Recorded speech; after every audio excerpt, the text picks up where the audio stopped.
trangko, oh. Disgrasya, banggaan. Sabi ko, dapat kasi alalay lang pag nasa biyahe, hindi kayo masyadong mabilis. Na nangyayari, oh, kawawa naman, oh. Oh. Yung mga peltrak mga bus, kawawa. Kasi na damage, oh.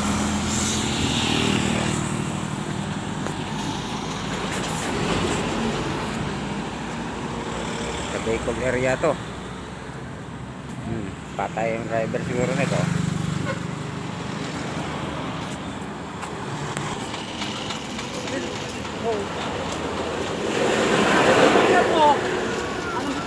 Nangyari yan, oh.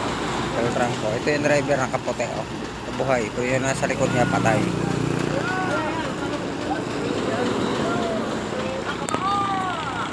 Ito yung konduktor, oh. Lalakad na buhay.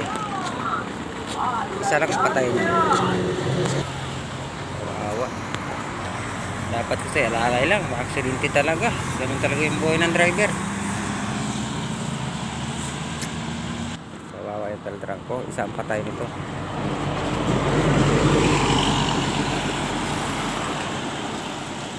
Isa ang patay. Ay nako, patay mga driver. Alalay lang dapat sa takbuhan, takbong pogi lang. Kasi yung buhay ng nakasalalay sa atin. Buhay ng tao, maraming buhay nakasalalay. Mga kabanggaan, oh. Truck, trailer. Kaya dapat tayong mga driver alalay sa mga biyahe, takbo, huwag mo naman masyadong mainit. Inaantok, pahinga. Kaso lang, pag bus driver ka, obligado kang dapat may karelibo dapat. So, ang disgrasya, talagang mahirap. Aksidente. Ito yung yan yung truck na ka-inventro niya. Pit din. Nangyari, oh. Yan, oh, salpukan nila, oh. Kalat, diba? Yung trangko, lahat narating. Tapos ito yung truck, oh. Trailer yan, tractor ito lang kinaiwan. Tanker ito kinuha, tanker to, eh.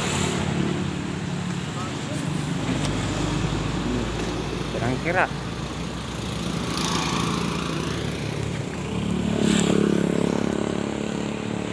Ayan.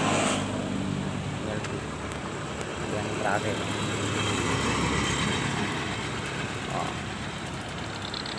Kita bit-bit, diba?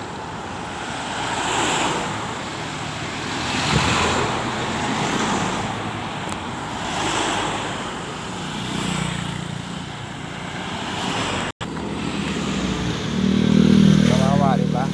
Oo, yan ang nangyari, oh.